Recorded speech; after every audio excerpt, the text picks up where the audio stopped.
زمانونو د قرآن شریف خدمت خو ځان له یو برکت دی، خو زموږ د علماو نه الله په هر میدان کې د دین کار دی. نن قسم دی که دا دین آباد دی او نن دا دین روښانه دی، دا ګورې د دې علماو برکت دی. کم علما چې د مدرسو نه فارغ دي، څوک لګیا دي په جوماتونو کې د قرآن د ناظرې خدمت کوي، ماشومانو تعلیم زبر او بازبر با قرآن ښیي. څوک د قرآن شریف د حفظ خدمت کوي او ډېرو هلکانو ته قرآن شریف ور یاد کړ. څوک د قرآن شریف د تفسیر خدمت کوي، په مختلفو جماعتونو کې د قرآن شریف ترجمه او تفسیرونه شروع دي. څوک د قرآن شریف د علومو خدمت کوي، مدرسې یې جوړې کړې دي. څوک د بناتو د جینکو خدمت کوي. د دې علماو د برکت د نن ډېرې جینکې خدای حافظانې کې او عالمانې کړې. ډېرو جینکو قرآن شریفونه زده کړل. هغه زنانه چې هغې له به قرآن په ناظره نه ورته، هغې زنانو ته خدای قرآن زده که او ډېرې زنانه حافظانې شي. قسم دې دا د دې علماو برکت دی.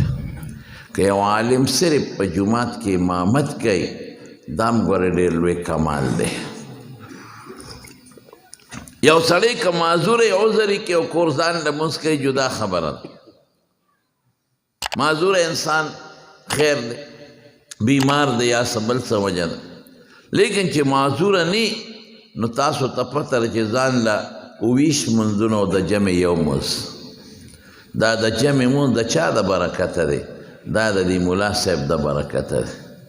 نو چې په صف کې تاسو اندازه ولګوئ 100 کسه 200 کسان ولاړ، د هر یو مونځ د دې ملا صاحب د امامتۍ د برکت نه 20 چنده اوچت شو. د دوی ثواب به نه کېږي، د دوی برابر ثواب به د امام صاحب کېږي. دا غټه خبره ده. د ده په برکت د هر کس مونځ 20 ته رسېږي. دا یو عالم دی مولانا محمد علي صاحب، نن د هغه د برکت نه څومره خلک راغونډ شوي دی او څومره جومات ډک دی. عالمانو په هره زمانه کې د دین خدمت کړی. د ټولو نه لوی عالم په مخلوق کې محمد مصطفی صلی الله علیه وسلم او هغه استاد د قرآن شریف. انما بعثت معلما، حضور پاک فرمایي زه دې له لېږلیم چې خلکو ته تعلیم ورکړم. لومبي استاذ زمونږ په دغه دور کې د حضور پاک د زمانې نه مخکې نه رسول الله صلی الله علیه وسلم هغه ته قرآن شریف چا خولی؟ الله ورته خولی. او جبریل علیه السلام په تعلیم کې واسطه و. علمه شدید القوا ذو مرة فاستوى، هغه په واسطه فی التعلیم کې ورته ویل کې.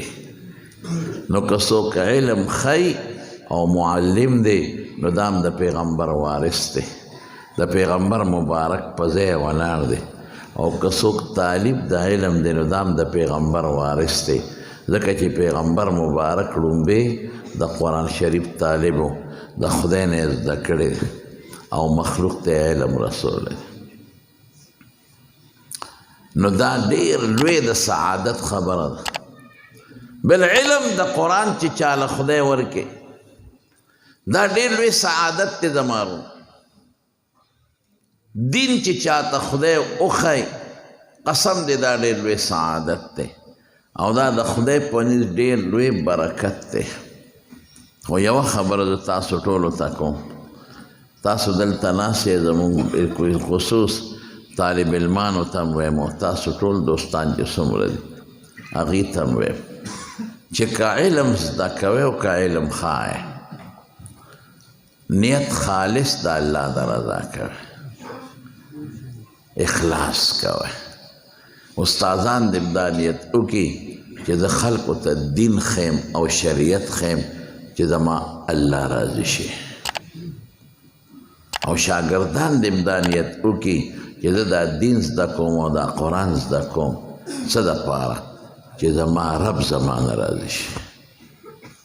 صرف او صرف دا مقصد زړه کې واچوئ زما قسم په خدای که رب راضي شو هر څه سم دی که زمونږ الله زمونږ نه راضي شو هر څه سم دی که ته 100,000 رکعاته مونځ وکړې خدای پرې راضي نه شي هر سړی ډب ته پرېوتل ځان دې ستړی کړه خو که 2 رکعاته مونځ دې الله قبول که 2 رکعاته بیړه دې پار ده مقصد دا ونیسئ په خپل نه کې چې زه دا څومره اعمال کوم او دا څومره منډې وام طالبي کوم بل چاته ښیم منځ کوم روژه نیسم ذکر کوم دې مقصد زړه کې دا واچوئ چې زما الله زما نه راضي شي خپل اجر د بندن او د مخلوق نه مه غواړئ خلکو ته خپل عبادت مه ښایئ خپل اجر او خپل بدل د الله نه غواړئ